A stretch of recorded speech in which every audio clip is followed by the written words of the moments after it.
Lord here. Morning, everyone, or I should say, good afternoon. Good afternoon from Thailand. Yes, good afternoon, Rick. And I think Tim is even further ahead of you. So good. Yep, definitely evening here.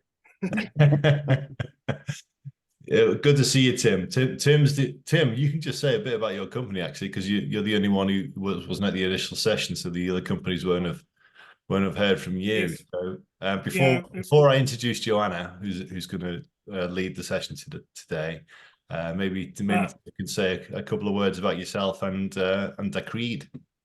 Yeah. So I'm Tim Larkin. I'm the Chief Commercial Officer and Partner at Decreed. We are a training and compliance solution for regulated industries. So more of a reg tech, but we've focused on the financial services market as our initial launch group. And what that does is it enables the regulated entity to demonstrate to the regulator that all of their people have the qualifications, ongoing professional development, ongoing skills, knowledge of regulatory policies and requirements that the company's put in place, and then follow it through with a range of complaints and breach registers and performance reviews to close the loop if there has been any behaviour which hasn't met the regulator's standard. And effectively, it just simplifies the whole process that people can have often and traditionally used with Excel spreadsheets and SharePoint for all of their policies and documentation. And we're layering it out now so that we're developing an ecosystem with other industry players providing content into the ecosystem so that they can quickly populate their, fill any deficiencies or improve their skill sets. All right. Brilliant. Thanks, Tim. Fascinating. And yes, for all of you, I think I've spoke to, or Simon will spoke to all of you by now. If there's anything that's outstanding or that we haven't done for you, just give us a shout. I think it's just a few follow-ups with a number of you.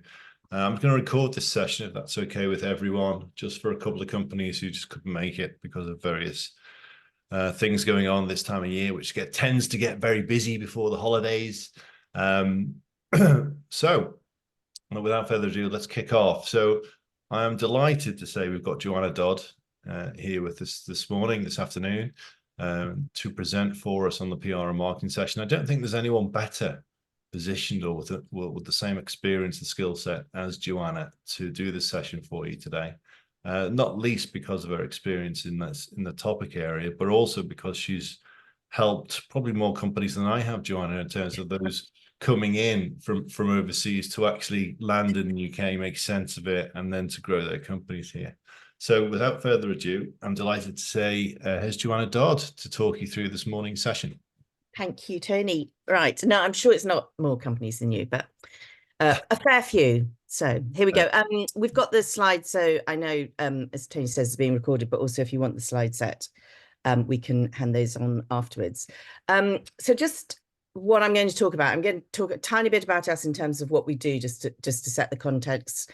A bit about why we think you need to do PR and marketing. So what we've learned over the years, some ideas on what you should do as you're part of the program and to help you prepare for PR and marketing here. And then look at the key three things that we do, which is really working out what you should say in the UK, who you should say it to and how you should say it.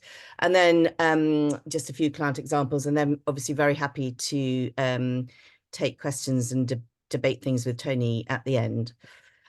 So a little bit about us. We're been going 12 odd years. We only specialize, as Tony said, in market entry. So all of the companies that we work for are either coming in from international markets or starting up in the UK.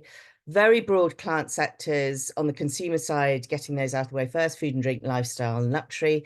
And then on the more B2B, but also obviously does also include B2C as well, tech and quite a bit of fintech, which I'll talk about, services, and then associations and organizations. So we do everything from B2C through to B2B.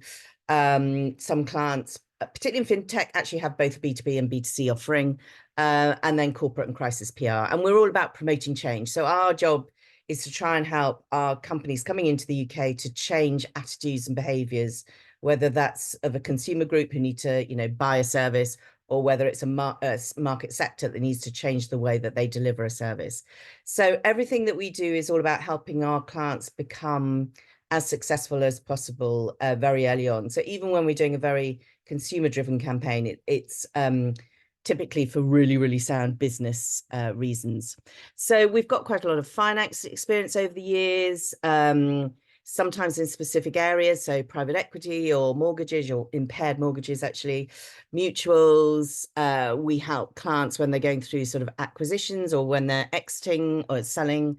We help them when they're trying to fundraise. So we put sort of PR out there just to make them more visible. And then we also sort of targeting, some of our clients have been targeting different audiences. So we've got student finance in there, etc.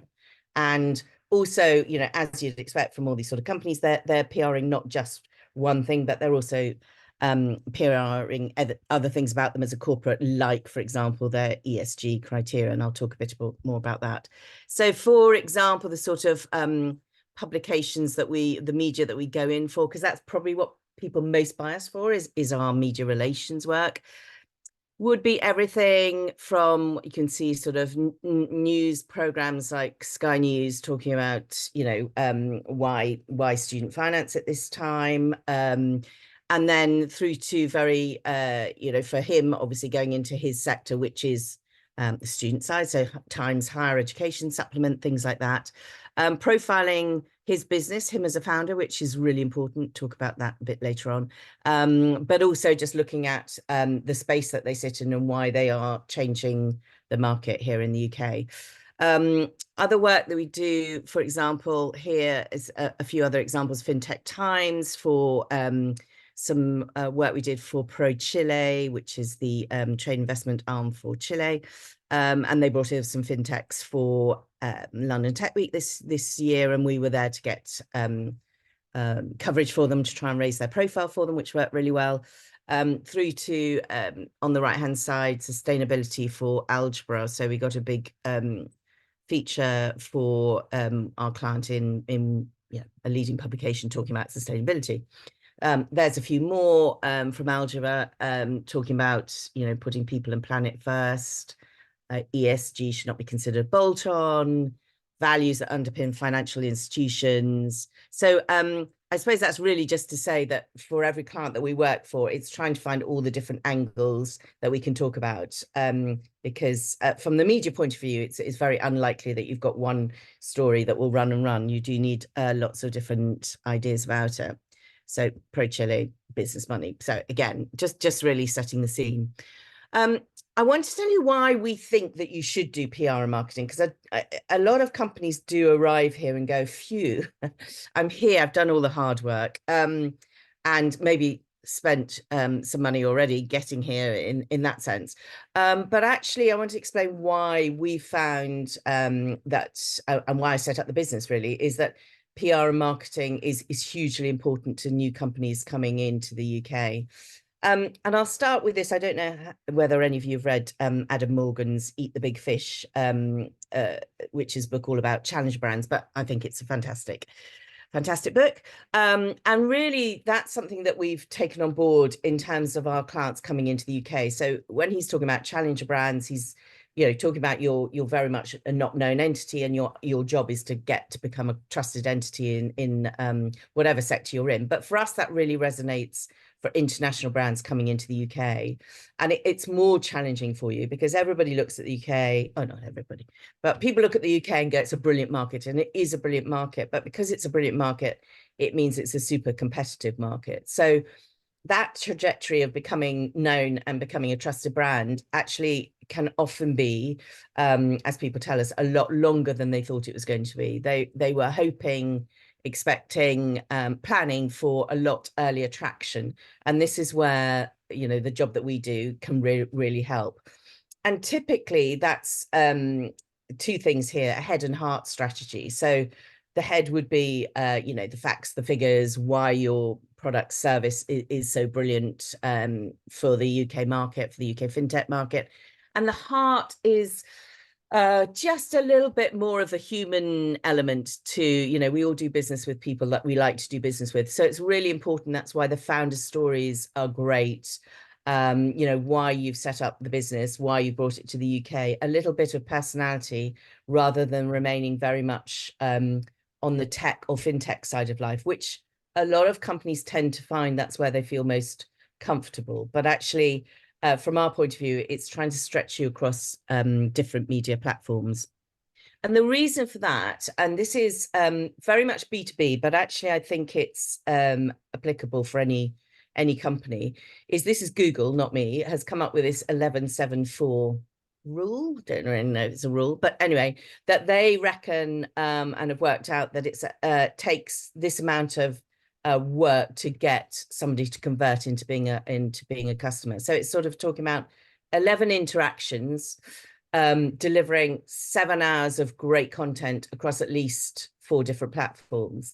So whether or not those figures are actually totally accurate, I know certainly from a lot of the clients that we've worked with. So for example, if you start on the interaction side, one management consultancy that we work for worked it out that actually it's 19 interactions. So that's 19 conversations, meetings, dealings with somebody. And the reason why they used PR was really because it was cheaper than them doing it. They actually worked out, as you'd expect them to, that it made better sense for them to outsource the PR. It was cheaper to do that than it was to use their very expensive people on landing that piece of business. So I think it is true. This very much, you know, we are the way that we try and find people, the way that we look at people here in the UK, does mean that this is superbly relevant. Because, and this is no different, I'm sure, from your own home countries, you know, we Google you, we look to see if you've got anything relevant for the UK, or are you actually even talking about the UK? So particularly you guys now, are you actually talking about the UK? We look at your website, we look at any UK reference points. So again, have you got stories that are relevant to the UK? UK spelling, maybe not so applicable in this case, but you know, actually it is often that we find mistakes on people's websites. Then, you know, we'll find your social media icons, we'll look at your social media. Again, we'll sort of go, nah, it's not really UK facing enough, or you know, or it is. We'll find the key people on LinkedIn. We'll compare and contrast that with what was said on the website. Do you look busy? Are you making noise? Are you talking about the UK? And all of that we make a judgment on, and you do it yourself, I'm sure. And it's not a very long-winded process, but people will be looking at you from the moment you say we're looking at the UK market. People will be looking at you and making a judgment on what they've discovered about you. And why this counts is actually, from our point of view, this is a journalist, a business broadcast journalist this year for one of our clients. And we went out to pitch them as, you know, an interviewee, and the journalist came back saying no. Low financials. So they really had checked it out, as you perhaps expect a business journalist to do.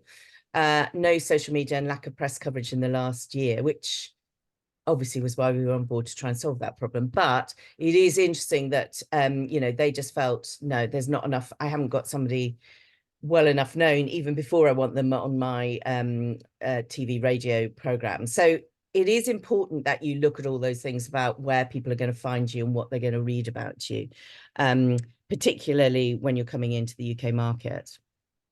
So the thing I think you can do is lots of homework and preparation, and I'll sort of rattle through this because I think probably you'll know quite a bit of this, but there are loads of associations here in the UK, even on the fintech side, and they are a great source of information, even if you decide not to join them. But sometimes if you're still overseas, overseas membership is less expensive. And they cover all sorts of things, both from the sort of customer-centric point of view, or for, you know, your own specific area, whether it's RegTech or, you know, anything else. It's really great to have a look at these, you know, have a look around, wander around. Tony will know them just as well as I do, but they are really useful sources of information for you. They have events, they run events, often webinars. They have sometimes associated with a trade publication, and they often have newsletters. And of course, they have social media channels as well. if you subscribe to their newsletters, if you start following them on social, you will just find it easier to understand what the current topics of conversation are in the UK. And this is what we're doing here when we're working for clients. But I always advise clients to start it before you've landed, just because it can be incredibly useful for your learning, for your networking, for everything else. So find out the right associations for you. Here's just sort of examples of ones that you could look at joining. You know, it tells you what they get up to, and it's just really backing up what I've just said in terms of lots of different things that you can find out about. Then the next thing I would do is start reading your sector media, so the fintech media, not just fintech but others as well. But Fintech Times, for example, is another good one, and it's one where we place clients for coverage. But the good thing about it, as you can see from this drop down here, is, you know, loads of different subsectors of what they do. And like I said, same as with the trade associations, they have events, they have sort of researchy type things, thought leadership, and job boards as well. So often you can find out, you know, who's recruiting and things like that. News obviously is super useful. So they will give you a lot of information about what you're looking at. Some have reports, white papers, again, different sectors on different types of media. So I would just, if I were you, start looking at what they're doing. This is more of a generic tech news rather than, but you can see again, it's got a drop down for fintech. So they're pretty easy to find. People can give you advice on which are the good ones, and have a read around and start getting sort of knowledgeable about what is going on in the UK, because it really will help when you start having conversations with the media yourself, but also with your networking and knowing, you'll find out what your potential target customers are talking about as well. So loads of different examples. And as I say, they don't all have to be purely in the fintech arena, where you tend to be talking to loads of other fintechs. You know, do move outside that and look at more general business titles.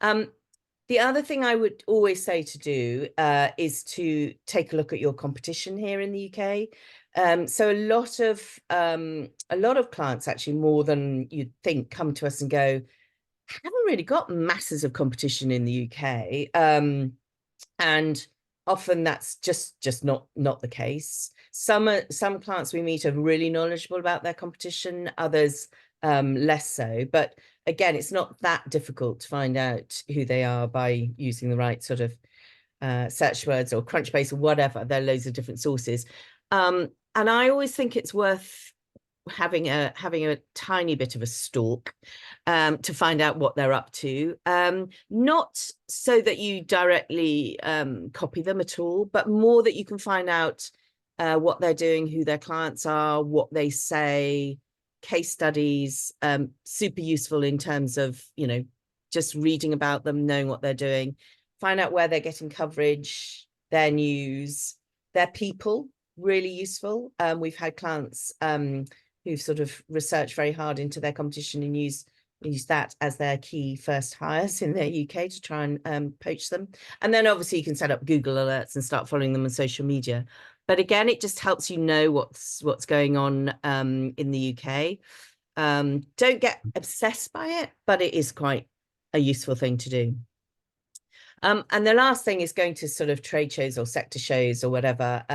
Some of you may have been over already, but there are some great ones, and obviously not just in the UK, but over into Europe as well. Can be super useful. Often some really good events that go on round these, if you don't want to spend oodles of money. But they are really, you know, they can be very, very specific for something that you're looking for particularly, or much more generic like London Tech Week, but where you will still find quite a lot of fintech events going on. So you know, if you can't get over yourself, send people, you know, send mates or whatever, and start getting some information about who's doing what and what they're saying about them. So those are the sort of things I would say before you come over, to start learning as much as you can about the UK. So look at associations, look at media, start reading them, look at your competition, you know, start looking at trade shows, even if you shows or exhibitions, even if you can't attend, you know, they often have obviously good write-ups of what they've been doing this year. So all of that means that you will just be much more entrenched into the scene when you get here, and makes it much easier when you first start meeting people to know whether there's masses of competition, not so much, whether it's been really noisy recently, whether a government minister has said something that you need to know about. So then on to the sort of job that we do that you can do yourselves. You don't have to employ PRs to do it. And as I say, in my view, it's three relatively easy things. You know, what do you need to say to the UK market? Who do you need to say it to, and how do you say it? What tactics are you going to use to get through to them?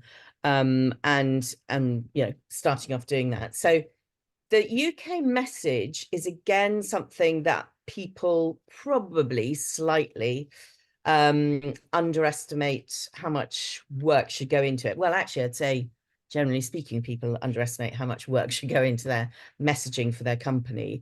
Often because they're really used to talking about it, and they're used to saying it, and it gets a sort of good reaction. But this is the way that we work for the media, and I think it has a lot in common with the way, you know, people pitch, asking funding, whatever else it is. But for us, the key thing is to get the one message about why you're coming into the UK, why now, why the UK. So rather than sort of delivering what your fintech does, what your company does, it's much more interesting for us when we're speaking to a journalist to try and explain, you know, why they're going to be changing the UK market. So when we're pitching to a journalist, we have, well, obviously some pitching happens over emails and things like that, but pitching over the phone or face-to-face to a journalist, they've got a really short attention span, and you need to make it super interesting in the first minute. Otherwise, they're just so likely say, I'm so sorry, I'm really busy. Send me an email, which they, you know, then may very well ignore. So getting your message right for the UK market and making it really, really clear is hugely important. And then you can go on to what we call sort of underlying messages, which may be, you know, particular target audiences that you're going to, you know, target, or particular, you know, product offerings underneath all of that. But it's almost like a conversation. It's sort of like, this is why we're coming to the UK. This is what our business does. Oh, and then you're expecting it. So tell me more. And then you would be saying, so for example, we target X, Y, and Z. And then the proof points are the bits underneath that, which prove that you deliver what you do. So that bit that I did at the beginning, which is a bit about us, founded, blah, blah, blah, that's exactly how we would never pitch to a journalist, because that bit is really quite boring and not, you know, not the first thing that you want to say. So you get to it, but you get to it in order, and it should flow as a bit more of a conversation. And that's the same way we tend to write our press releases for clients. You know, it's about why you're here, why you've launched into the UK, maybe a few paragraphs on your key offering, or might be a, you know, and then underneath that might be a proof point from a client that said, you know, they're so brilliant because they did X, Y, and Z. So do revisit your messaging. A lot of companies perhaps haven't thought about their message for a bit because they launched with it and they've got some traction in their home territory. And it does really work if you spend a little bit of time just thinking about, and now how is that relevant to the UK specifically? So this is just, there's some great pieces of research out there for people like us, but this is some research done by Havas, the big advertising, all about meaningful content, meaningful brands. And it's basically saying, you know, roughly half of the stuff that we all put out into the world about content is really not relevant to the people on the receiving end of it. And that's really true. You only have to think how much social's grown and how much stuff there is out there that really just washes over all of us as wallpaper, or worse than wallpaper, quite annoying. So thinking about your messaging and what content you're going to deliver is super important. The other thing I'd say about tech companies generally is that they do tend to get very excited by the tech, which is great in certain circles and talking to certain journalists. But often actually a journalist is not going to know he's never going to know your business as well as you do, and may not know your sector. You know, if you look at that sort of the drop downs I did earlier of all the different sectors that a fintech journalist is meant to know about, that's a huge array of areas that they're meant to understand. And one of the classic ways we find this is, journalists, if they don't understand it, they're very unlikely to keep going. No, sorry, say that again. No, re-explain it for me. They're much more likely to say, okay, yeah, thanks, put it in writing and I'll have a look at it. And it often is they just didn't get what it's about, which is why your message needs to be so clear right from the word go. So almost you could sometimes argue don't even need the tech explanation in your first message. It depends company to company, but and then make sure when you get to it, you explain it. So sometimes we get journalists say, okay, so explain it to me as if I was, a 75-year-old. And what they're really saying is, sorry, I don't think I'm really interested in all of that, but can you explain it simply so that I can really get it? So worth thinking about, how do I explain this in a way that people are just going to get it really easily? That initial hurdle of them understanding you is just overcome straight away. So the next thing, sort of, you've worked out what you want to say, obviously working out who you're going to say it to, stakeholder mapping, target audiences, whatever. For PR people, it's called the publics, the different publics, not the general public, but to take a look at that. And again, loads of people, some of the people that you're meeting via Tony and Simon will probably become part of your stakeholder groups, but to get to drill down to understand who are the key opinion formers in your sector. That's why, as I said, looking at trade associations, looking at the media, and working out who you really need to reach. So for some clients, for example, employees, as I said, they might be looking really to hire quite early on. So that might be a really much more important stakeholder group than previously thought. And then, whether it's consumers or customers who's actually going to be your end user is super important. The other thing I'd say about the UK is that suppliers, so people that you meet, are generally speaking really well connected, and it's often when you're speaking to them, you don't know who they might know that is incredibly useful for you. So I'd always say be super, I don't know, polite, but you know what I mean. Be aware that these people are going to know more people who could be absolutely right. So I've had a few people sometimes sort of really try and pitch to me in terms of, I want to sell to you. I'm not the right person to sell to for certain things, but I probably almost certainly know people who are. So making sure that you're sort of using everybody that you meet in the nicest possible way to get you more knowledge, to get you introductions is really useful. But do have a think about this. This is the way that we tend to work it is obviously there's loads of detail that comes behind these. Some are more important, some aren't.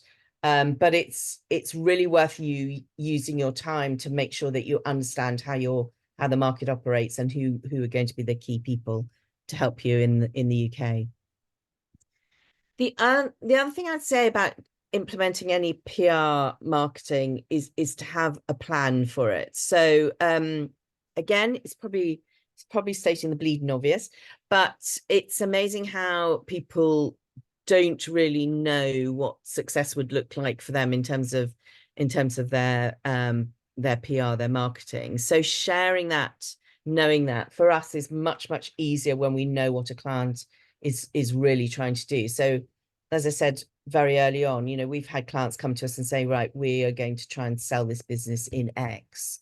And knowing that, you can run a very different kind of campaign than you could if they just said, I'd like some more profile, please. Or, if it's actually we're looking to acquire somebody, we won't tell you exactly who, but in this sort of sector, again, means that we can target that through the media work that we do, through the pieces that we put out. But having that plan, including the investment that you're going to make of it in your time and money if you're outsourcing it is really important from the outset. And time, I would say, is probably your biggest challenge. People underestimate how much time, if we do our job right, how much time, you will need, or, journalists will be saying, yeah, I'd love to meet them. I'd love to have an interview with them. I'd love to write a piece, can you get me this information? So I'll talk about it in a minute, but it is really important that you can give the time to running a campaign. This is where we operate in terms of the sorts of PR that we do, which is what we call the PESO model. Nothing that I came up with, but paid, owned, earned, shared media. So really thinking about, most people, I think, when they think of PR, go media relations only, and that is, as I said, to a large extent, it is what people come to us for, because they they do want media profile. It's hugely valuable here in the UK. That endorsement, that as seen in, is incredibly useful and works very well. And actually, just one other thing I want to say about that, because you see that a lot on people's websites. Just going back to your website, I tell you what I have found as well in the past, where people have put on their website a client branded name that we would recognize over here. So, whatever it happens to be. And often when we've asked them, said, great, this will be a really good one to do a case study on, they've sort of gone, actually, it was more of a pilot and it didn't really go anywhere. Just as an aside, I'd say spruce up your website from that point of view as well, because if there's a sort of internationally recognized company brand that you might have worked for, people are going to ask you about it, and there's nothing worse than feeling that you've been caught out by something that's no longer relevant or whatever. So anyway, that's a side. But going back to the value of putting that as seen in, or as heard on, or as viewed on your website with some really good media coverage is hugely valuable. So you can start off here with the sort of that earned thing, which is the media relations, investors. We're doing something for a client from the States at the moment, bloggers, all of that sort of thing is really where we sit. You then get into, looking at the community that you're trying to build, and brand ambassadors, and this isn't just for consumer, by the way, but partnerships that you can work into whatever you're doing. Shared media, which is obviously your social, things like that can work really well. Your owned media here is more your website, your webinars, the content that you've got. And what we always say to clients is, don't feel that you've got to reinvent the wheel for the UK. Often, if you go back to how you launched your company, some of that messaging, some of those tactics that you use probably can be used again into the UK market. So we're always saying, tell us what you did when you first started, and maybe that we can reuse. Maybe we can, compare and contrast. When we launched in New Zealand 5 years ago, this is how the market worked. Actually, we can see the UK market is 5 years behind, 5 years ahead, whatever it happens to be. And this is, and we would use the same tactics that you use then. So it could be updating some research or things like that. So always really worth looking at what else you're doing. The other stuff I would say, like PR, getting the coverage for us is one of the jobs that we do, but then it's what we can do with that for our clients. So we do a lot of, for example, their social media. So we do a lot of LinkedIn posting for them. We write their LinkedIn posts, X brackets was Twitter, that sort of thing, depending on who they want to get to. But also it can be really useful stuff to email to people. So we've got clients where once we've got a piece of coverage for them, we'll help them write the email to other potential customers in that sector, going, you may have read about us in FinTech Times. We'd actually really like to come and meet you, because obviously they didn't cover everything that we want to say, and we've got something specific about you and why we could be relevant to you, or whatever it happens to be. Because the problem with media, in a sense, is that it is, it happens one day and then it's gone the next. So you need to use it really hard. But On the other hand, it happens one day, it stays online for the rest of time. So again, that's why it's really important to get your messaging right, because people will find you and find things that you said months ago, years ago, whatever it is. So it is really important that you sort of take this pushing out of messages really seriously and do it really well. But when you get PR, just use it everywhere that you possibly can to show people that you're in the UK, that you're active in the UK, and what you're doing in the UK. Then we also do some paid media for clients, depending, and then marketing. And this is all about, what it's really there to do, which is to establish your reputation, your credibility, to build that trust, and to give you some authority in the UK market. Thought leadership, and I sort of have a bit of a love-hate relationship with it, because there's a heck of a lot around that is really not thought leadership, but it's somebody spouting off about something. But actually, generally, you can get some really good, interesting, opinion pieces out there in the UK media. Lots of opportunity for you to talk about, why you're changing the UK market, or why your company is needed here in the UK. From the media point of view, I said I'd talk about that a little bit. From the media point of view, sort of when we're explaining what the journalist is looking for, so the truth, but really only because that stands for things that are topical, relevant, unusual, trouble, human interest. So just very briefly on those, obviously, we're dealing with the news, so it's got to be topical. They will also be thinking about, is this relevant to my readers? So, for example, we often get asked by clients to PR, events that they're putting on or whatever. But really, you've got to think how relevant that is for a publication to want to actually cover on your behalf. Unusual, that's where you have already a head start in that you're coming into the UK, so you're relatively unusual. Trouble is normally when they're chasing you because something's gone horribly wrong. But trouble for a client on the sort of more positive side is, the solution that you're offering, the challenge that you're solving, problem that you're solving here in the UK. And the human interest bit is you as the business founders or leaders, because people do want to, the UK media do love the sort of the founder stories, why I started this, challenges that I've had to overcome. And again, from a journalist point of view, they are not thinking of you as a short-term one-hit wonder. So if you go to them and say, we've just got funding, they're not daft, and it's sort of and so I think last year when we did a funding announcement for a client, the journalist we know very well said, you do realize I've had 687 of these already today, do you? I don't know, he's probably exaggerating slightly, but probably not much. I mean, they really do get inundated.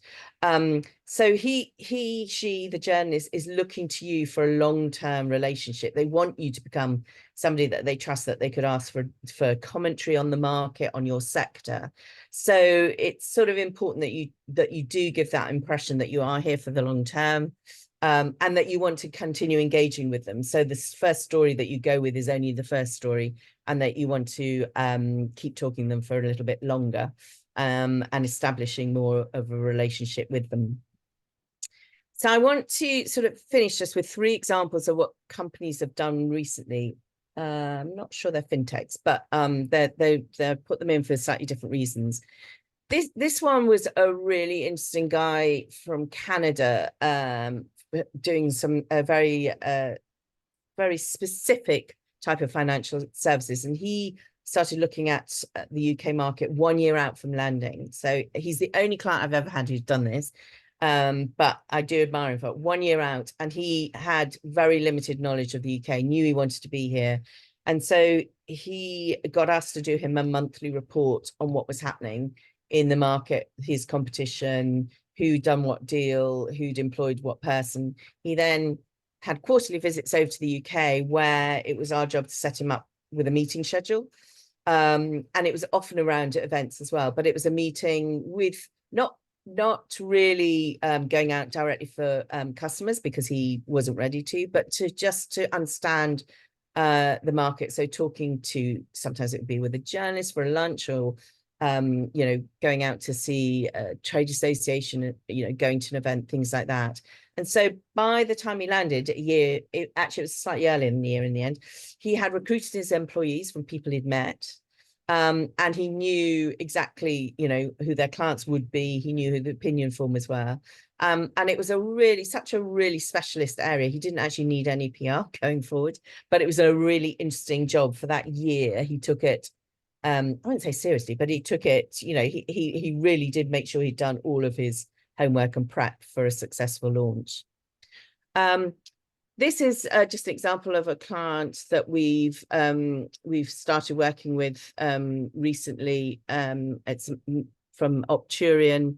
They're over from from Australia, and we sort of got them some really good, really quick results for what they're trying to do in the UK.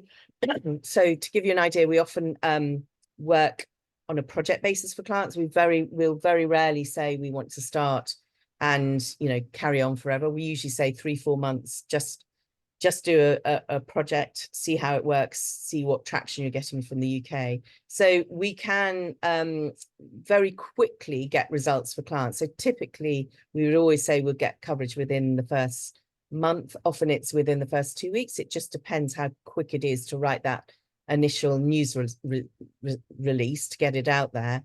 But this client, Opturian, I don't know why it says Valpro Capital. It is another of our clients, but that shouldn't be there.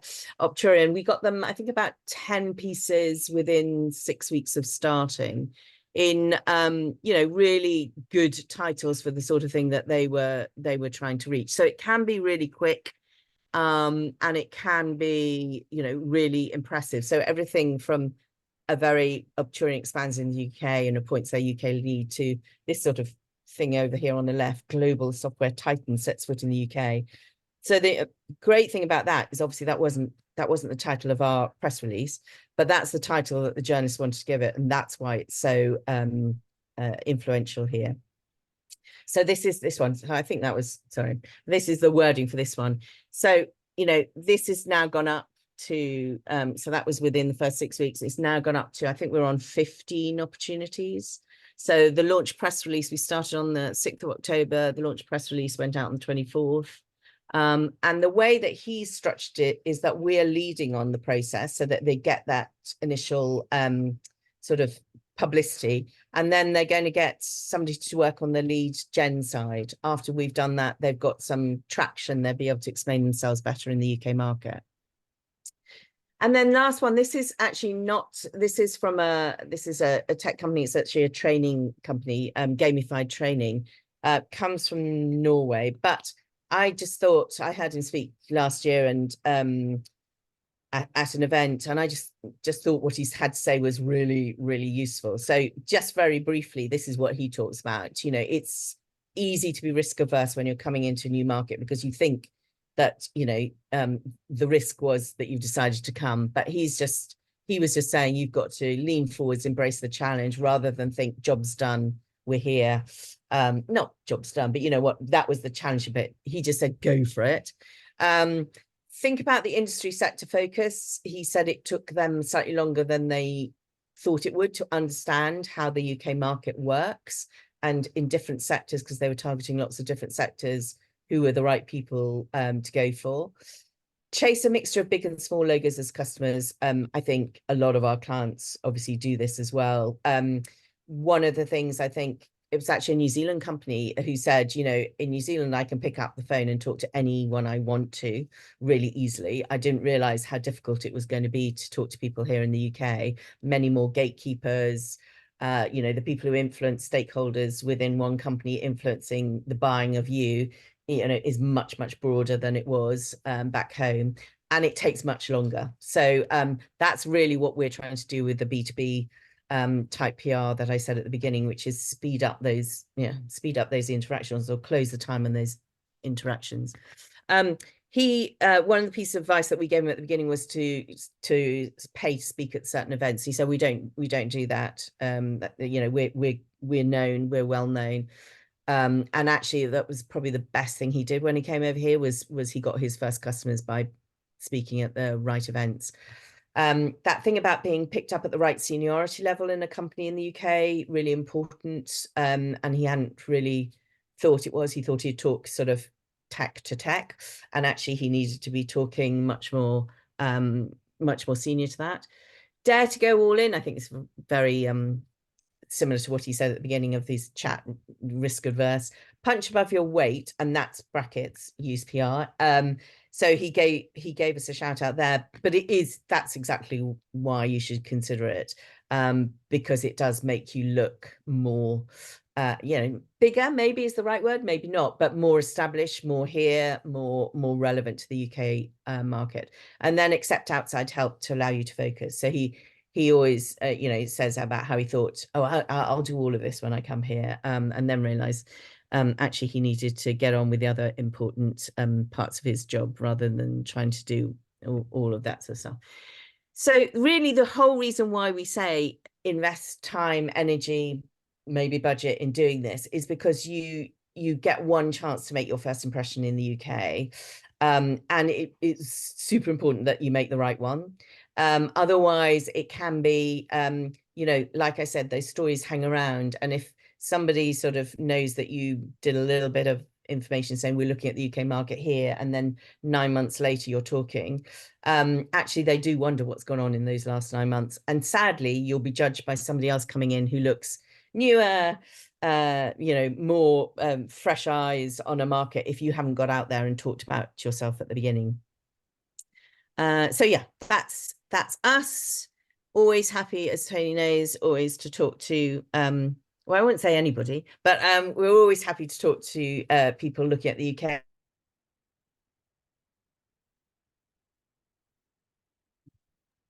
Thanks, Joanna. That was great.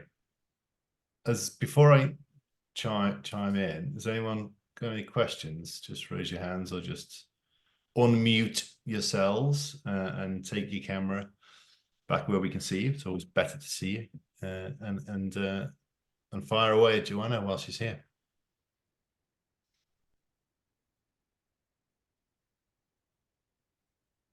Go for it, Tim.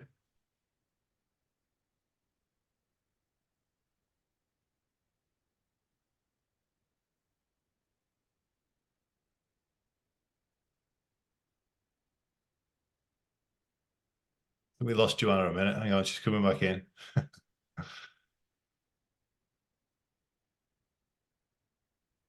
Oh. Just check if we got Joanna back. Joanna, we got you back? Yeah, you have. I don't know what happened. My computer just suddenly shut. I just thought it was a drop mic moment where you just done, I'm off.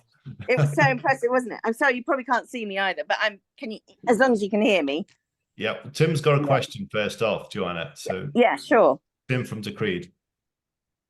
A very short one, but in terms of where most businesses are looking for solutions, you mentioned Google tends to be the most common avenue that a lot of them are looking for in terms of engagement. Did I get that down correctly? And sorry, for a lot of tech solutions, where they're going to be looking?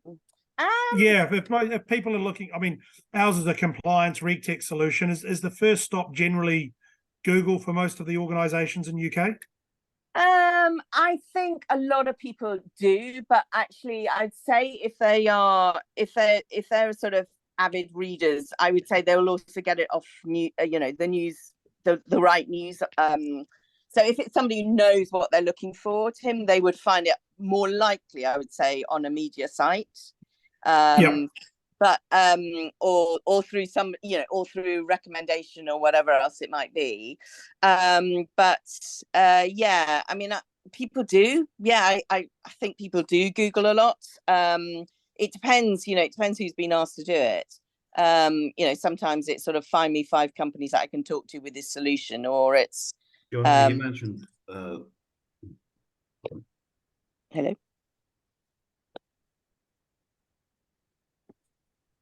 Oh. Hello.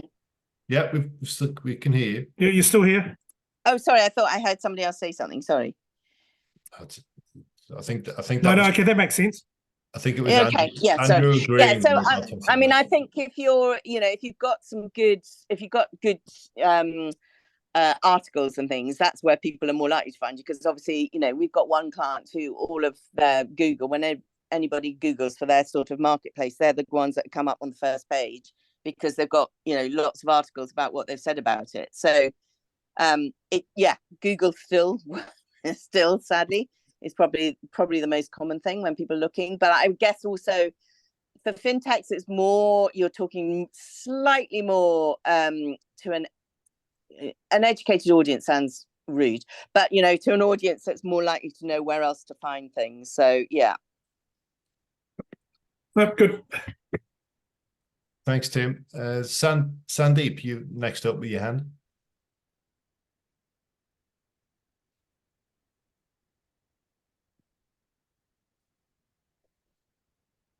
Sandeep, you going to ask a question? I can't hear you.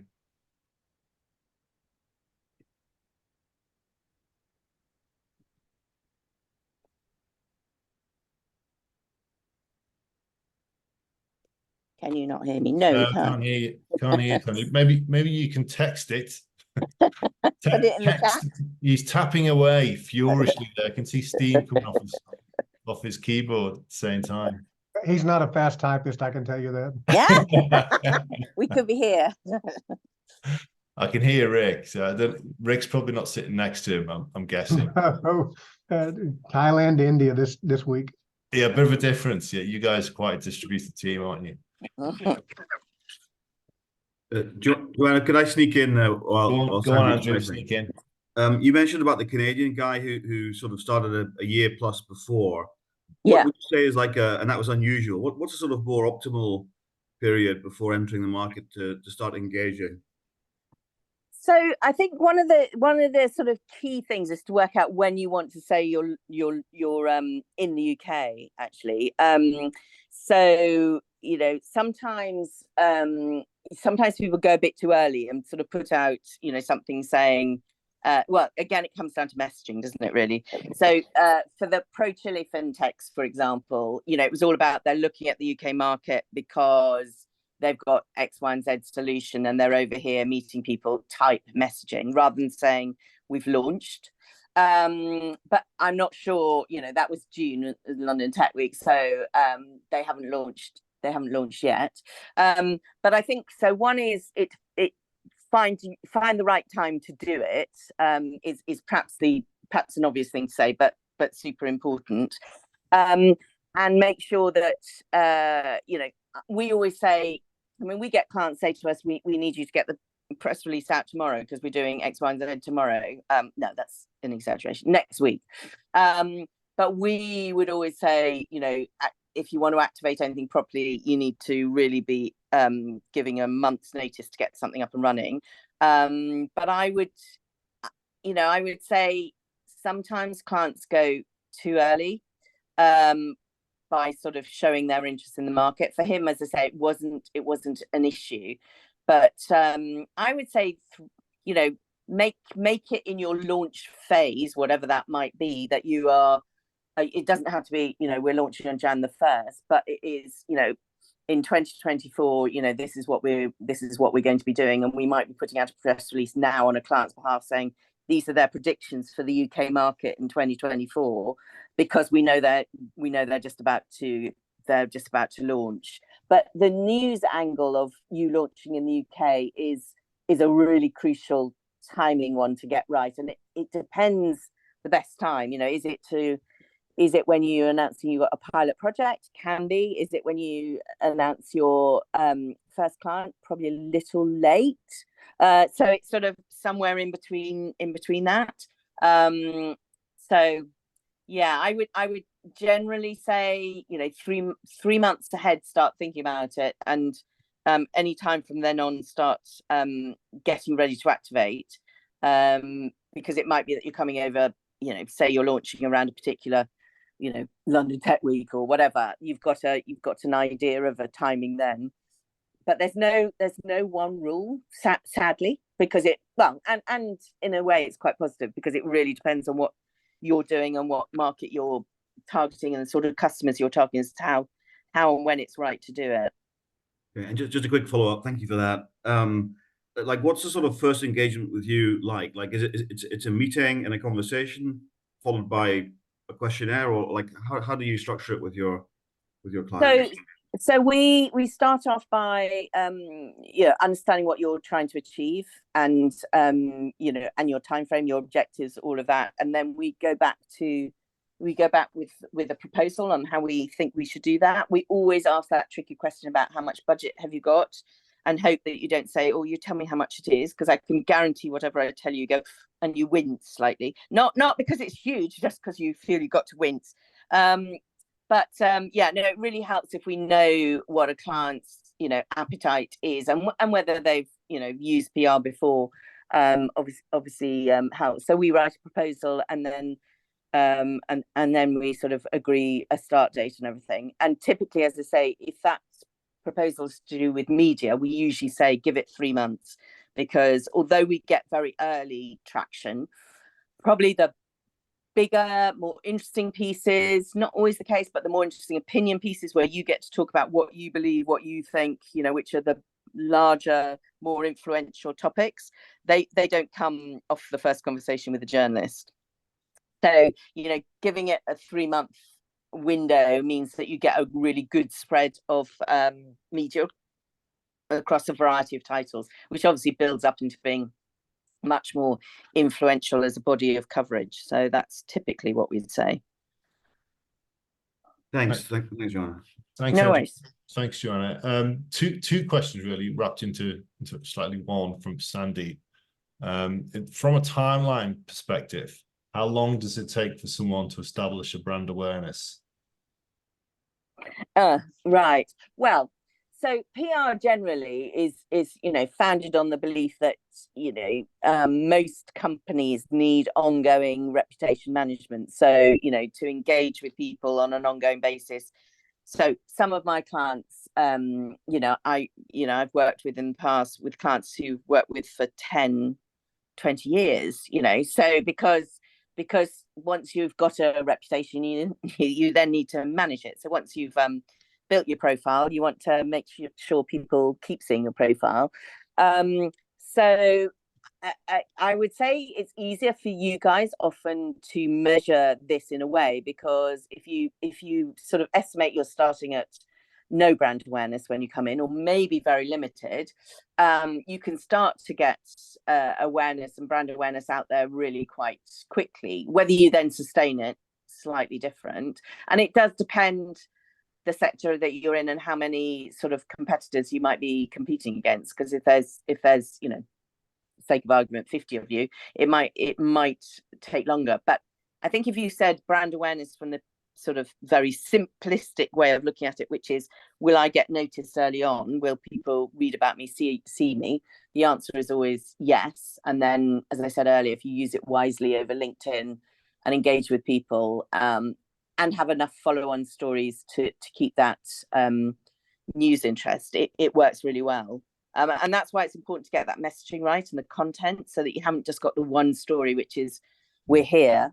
That's what we try and do, is to build up the other messages that come along behind that, the rest of the story, the elements, like I showed you earlier, sustainability, ESG, or expanding into a new sector or whatever it might be. So I would say quite quickly, but in the same vein, that can drop quite quickly. Either if you don't continue it, or somebody else comes in and shouts louder. Yeah. And just to follow on, I think I know the answer to this one, which is probably how long is a piece of string, but what is the investment required? Oh yeah, you're right. How long is a piece of string? Do you know what? It just super depends on what a client is trying to do, what their objectives are, and the time frame they're trying to do it in. But generally speaking, I think we always try to make that first engagement as cost effective as possible. What can we reuse, what can we repurpose for the UK market? Because from our point of view, we know that the ones that continue with the PR marketing and can sustain it tends to work much better. So I would say, because we've got this focus on market entry, we probably but worth having a look around. I think we probably price it with a lot more of a attitude of it's not let's try and get as much out of you at the beginning. It's let's try and make sure that you're a success, that you want to keep doing the PR or repeat it or do something, you know, some add-ons or some projects or whatever. So we price ourselves really competitively against the rest of the UK. But always happy, you know, I can answer that in more detail for any one of you if you wanted to let me know what you're up to. And Sandeep you know. has texted, thank you, Joanna. Okay, good. And we're suddenly out of time, but so thanks to everyone. I've shared Joanna's details as well in the chat. I will email you all with the presentation from Joanna and her details anyway, so you can follow up at your leisure. I think that the key thing for me for a marketing agency and why I think Joanna is so good is it's that an agency should not only be good and skilled at marketing and PR, but also be a good partner in helping you achieve your business goals. And that's how I think you should view that relationship, especially when you're coming in from a new market. So thank you, Joanna, for that. Yeah, you're welcome. Thanks. And Thanks for your time. very much, Tony. Thank you for all joining at various times around the world. And we'll be in touch very shortly. We've got a number of more webinars in the new year in January, so I'll send you details about that. And those of you who are still on the call who haven't signed up yet for the WhatsApp group, send me your WhatsApp ID or your phone number, and then we can get you all going in the new year. So if I don't speak to any of you before then, have a good festive period in the new year, and I'll see you in 2024. Take care. Thanks, Tony. Bye-bye. Thanks, Tony. Thanks, Joanna. That was great. Thank you. Okay, cheers. Thank you. Bye. Take care, everyone.